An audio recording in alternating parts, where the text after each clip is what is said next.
So we're going to get ready to open it up to the question answer session. I just am going to remind our participants joining online and on the telephone how you can join our conversation during this live Q&A. A couple options. If you joined us through Zoom, you can raise your hand, use that function to be brought live to ask a question. Or if you don't want to come live but still want to ask a question tonight, you can type your question in the Q&A chat box appearing at the bottom of your screen. We will read that and answer your question. If you have joined us by telephone, you can press *9 on your telephone keypad and you will be able to come live and ask us your question. Again, if you have not selected the interpretation language, feel free to go down to the interpretation function in your Zoom toolbar to select the language you'd like to listen to, even if that language is English. So I see that we have a question, one of our first questions. We have a question from John Earp. His question is, what is the benefit to traffic widening the lanes on 128? Is it just to give more space to oversized vehicles? How will widening the lanes make traffic flow better? It's a good question, John. Thank you for answering those. I appreciate that. Terry, would you be able to help us answer John's question? Yeah, thanks, Jennifer. And John, thanks for your question. There's a couple things we're doing, as I mentioned. We're widening the center left turn lane, and that's I'm just going to call it a refuge area for vehicles that want to pull over or pull off, if you will, and make a left turn lane. So our research across other projects is that a 14-foot wide center left turn lane is safer and better accommodates those movements than existing. Then we're widening the through lanes from 12 to 13, again, to give a little bit more space and a little bit more room. We're well aware that there are, as you mentioned, some larger vehicles that use these corridors. And then we're providing, in lieu of the existing 2-foot shoulders, 6-foot shoulders. So there's a few other things that, this solution, if you will, or this recommendation help. Drainage with those wider shoulders. If there's downpours, it provides, location for some drainage or some runoff. Bikes, if there are bikes that use the facilities, it gives them some room to use. And stalled vehicles, all those types of things, play into those types of decisions. So very good question. Thank you. Thank you, Terry. Appreciate that. Brittany, do we have anyone with their hand raised at all? We do not currently have anybody with their hand raised. Okay, great. Next, I see Commissioner Bruce Ellis has a question for us. Good evening, Commissioner. Thank you for joining us. I didn't realize you were on tonight. Thank you. Commissioner Ellis's question is, will WSP provide the NM Transportation Commission the schedule of meetings planned with individual property owners within the city of Jal? We are happy to do that. If we're happy to provide a schedule of those meetings that are planned, we can provide that to the commission. So we will follow up with you on that. Terry or Michael, is there anything you'd like to add to that, to his question? Go ahead, Michael. The only thing I can add is we'll be coordinating with the property owners as they give us a call, and we'll be scheduling those all randomly to hopefully be able to work with individual property owners on all this. And we'll probably be going door to door also, trying to go ahead and meet with these property owners that are adjacent to the corridor. So we look forward to working with individual property owners and getting their feedback on this project. Thank you, Michael. Thank you. I see that we do have a hand up from Mayor Aldridge.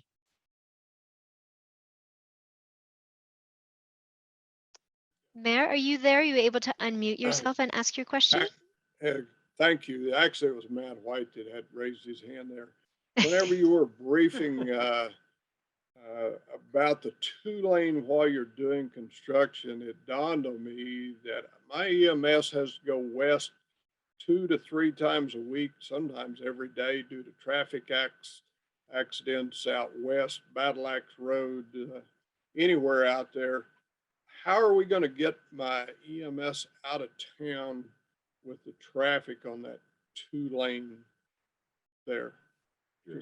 Yeah, during the build is what I'm really thinking. So, and you don't have to answer tonight. You're welcome to give me a call during the week and we'll try to figure that out. But that's a huge concern to me. And then the second question, what is the length of time for the build when you're doing this in gel? Thank you for those questions. Those are really good questions. Terry, are you able to speak to some of those? Yeah, and Michael, I'll turn it over to you if you want to add to, anything to what I say. But the first question, as I understood it, was a little hard to hear, but emergency response to 128 accidents potentially west of Gel. And if we're in a 2-lane condition, how traffic gets through.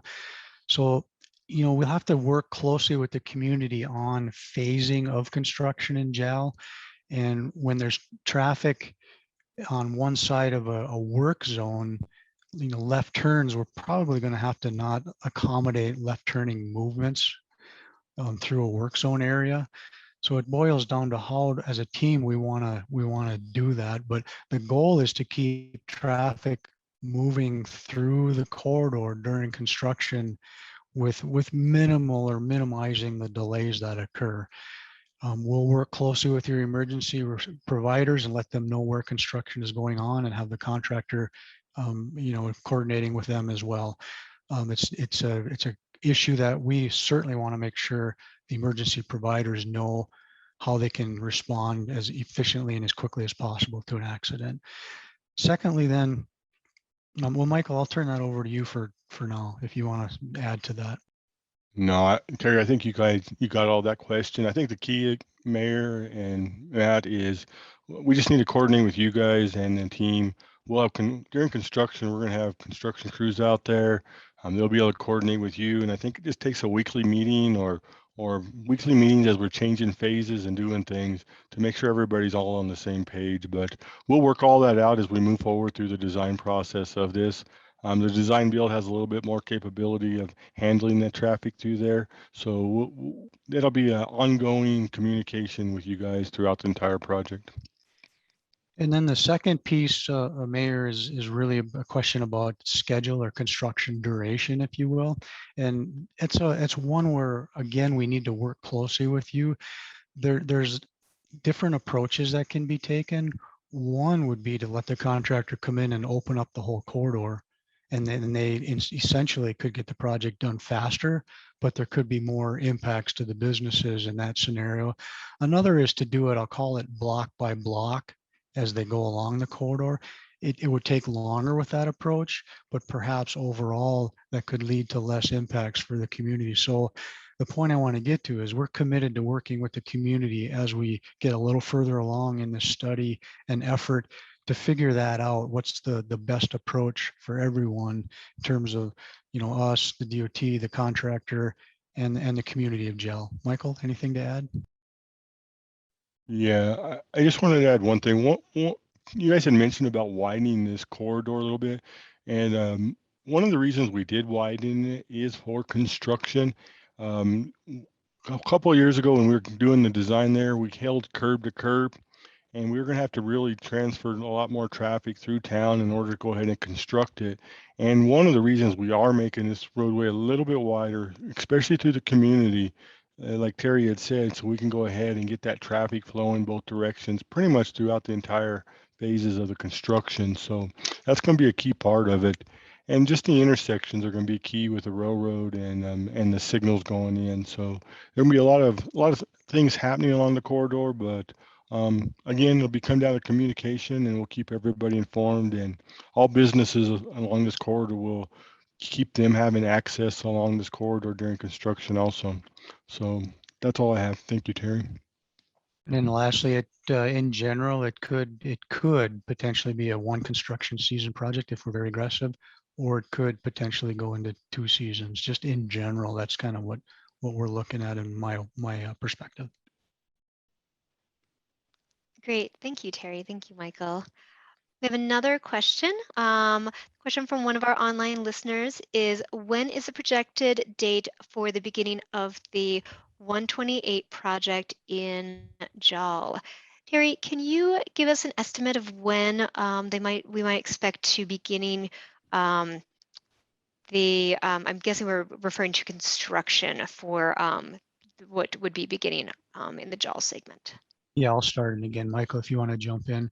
So the section or portion of 128 in JAL is not funded.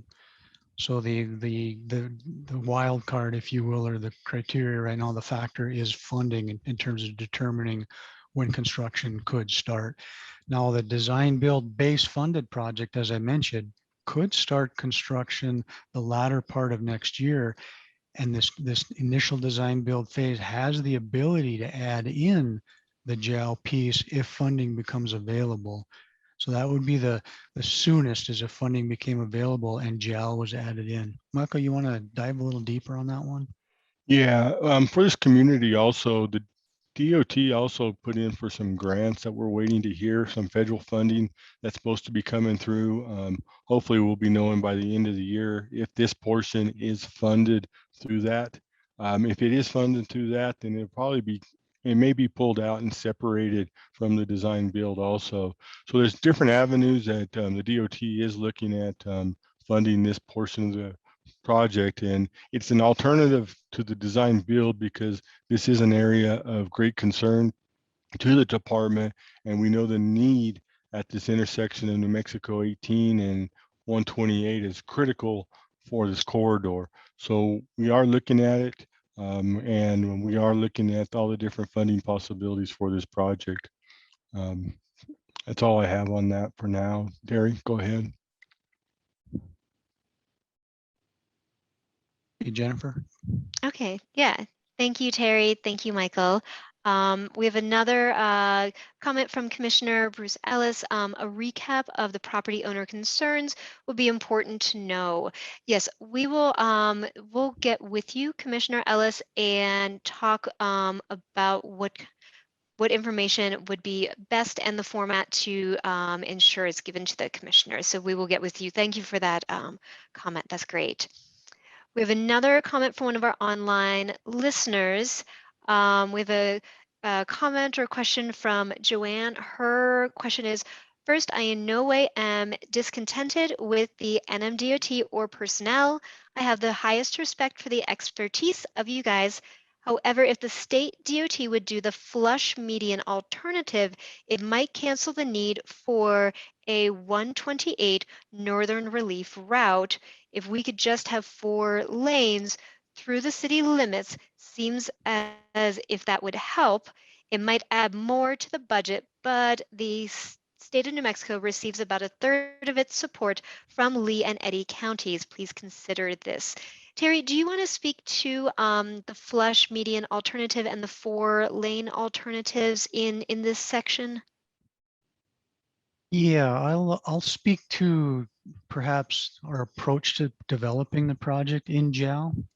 And Michael, you can maybe build off of that.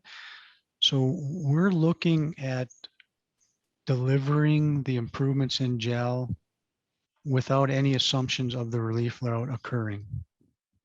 Meaning we're not looking at traffic being diverted out of the corridor. We're looking at providing a JAL solution that will handle what we anticipate to be the traffic, again, assuming no relief route happens. If the relief route does happen, great. But if it doesn't mean that what we're recommending tonight we feel would be problematic at all. It's why we feel our team we need to deploy a signal at not only New Mexico 18, but at 3rd Street as well to ensure the 128 traffic flow. We did look at a 4-lane solution, not necessarily a flush median, but a 4-lane solution in town. And again, with left turn movements taking place from the through lanes, the general feeling was that could actually increase traffic crashes and cause some safety issues in the community. So Michael, you want to build off of that foundation a little bit? Yeah, Terry, we did compare the 4 lanes to the typical with the 2 lanes and left turn. And we've done this approach in different communities also, and we actually get the same volume of traffic moving through there, especially with that left turn lane. And that left turn lane, we feel like is really important for rear end accidents along that corridor, especially with the large trucks and the community in the area. We feel that that left turn for residents to be able to get out of the way of those large trucks and into that center turn lane to make lefts along that portion of the corridor is really critical. But it doesn't really affect the volume of traffic going through there. The, the issue on the volume of the traffic going through there, the improvements of the signal at New Mexico 18 and 128 is going to really help and improving the left turns with the railroad crossing. That's going to be really the key for that everything to function there. So we really believe that this option that we're having is going to provide the safest route for this community and handle the traffic, like Terry said, without the relief route being constructed. Great. Thank you, Michael. Thank you, Terry. We have another question from one of our online listeners. I think we may have answered much of this already, but I want to read it and then we'll see if there's additional information to add to it.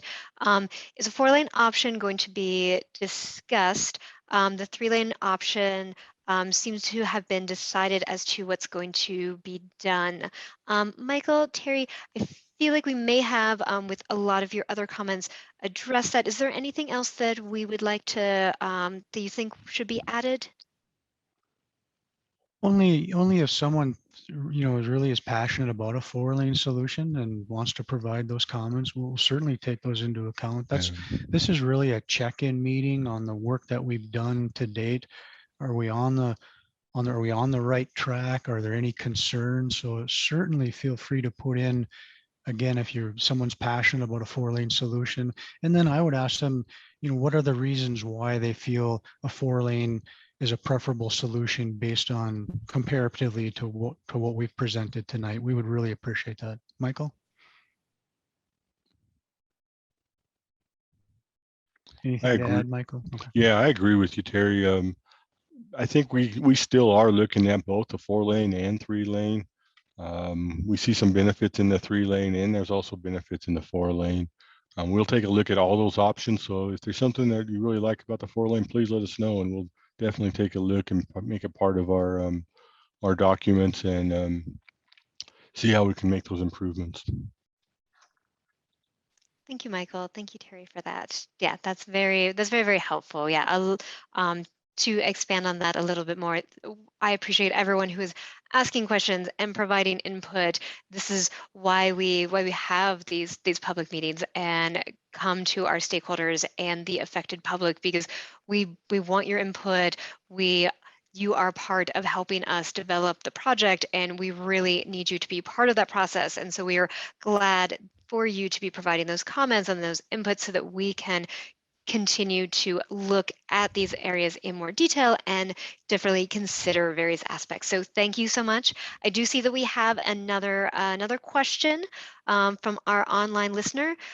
Would it be better if the northern jaw relief route were completed before widening 128 in jaw?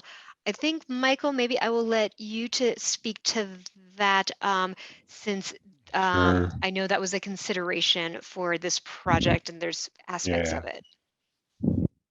Yeah, and overall on constructability and everything, if that northern relief route was built, of course, we'd be able to shift traffic over. It'd make constructability through the main town probably a lot easier with less congestion and everything else, probably go a little bit quicker. But the concern we also have to look at right now is the existing pavement condition through the town. If we wait for the relief belt to be constructed, we're probably waiting for another year, maybe 2 more years by the time it gets built. So I think it comes down to timing and which project can go first or not. But of course, if it does go first, it will definitely help. But if not, I think we have a plan to make it get that portion through town constructed, fix those pavement conditions, and provide the needs that the community is going to have to make the traffic flow better and safer along the corridor. Great. Thank you for that, Michael. I appreciate it. Brittany, do we have anyone with their hand raised? We do not currently have any hands raised. Okay.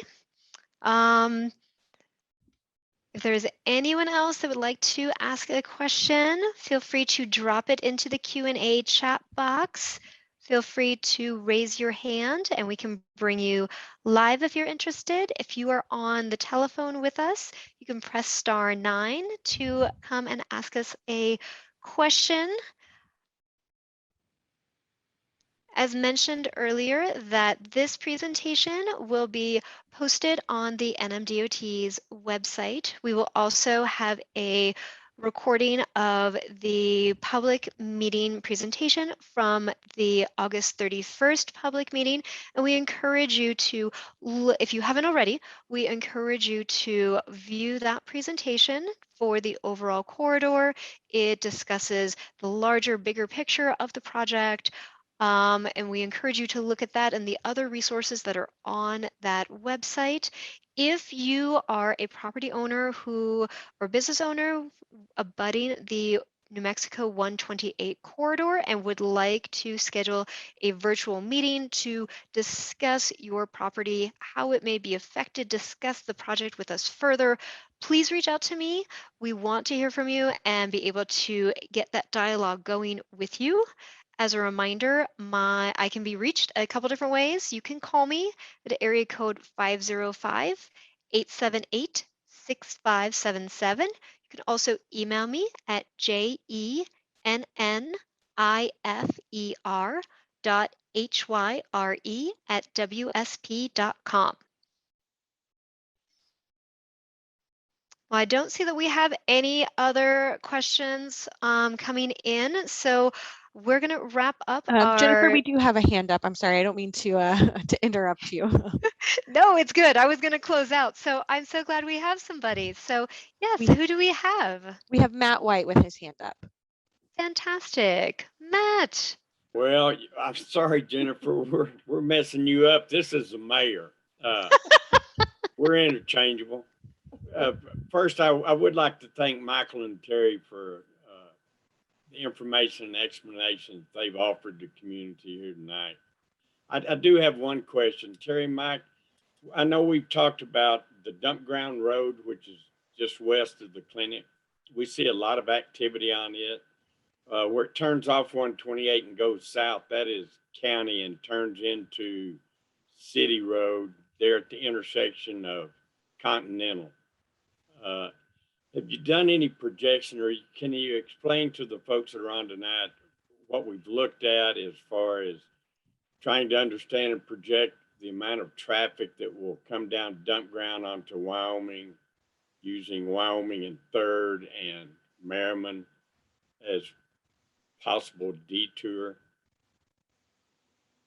Yeah, Michael, I'll start again if you want to jump in. But Mayor, I believe what you're talking about is the potential during construction of traffic using alternate routes in the community. And to me, that's an evolving discussion that we'll need to have with you and the leadership there in JAL, because to me, that depends on kind of the approach, again, we take towards construction. And it's a challenge to predict how much traffic will divert, but we're definitely willing and able to be engaged with you and try and tell that story.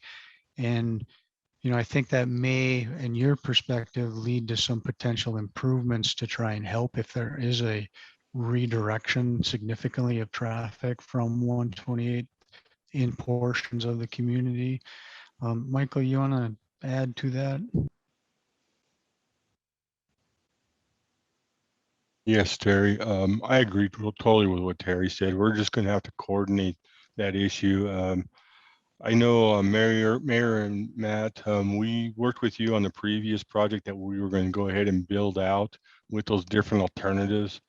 There's been a lot of detail and thought process actually already into that process and method. And I think we can, as we move forward in the final design of this, if this does go to design build, we're really gonna need to bring that design builder in there. They may have some different alternatives on ways they want to help construct this and get this built.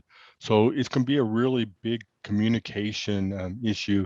And I think you'll see a lot more of that once we bring the design builder contractor on board, because they're going to be doing the final design, and we're going to be working with them and coordinating them.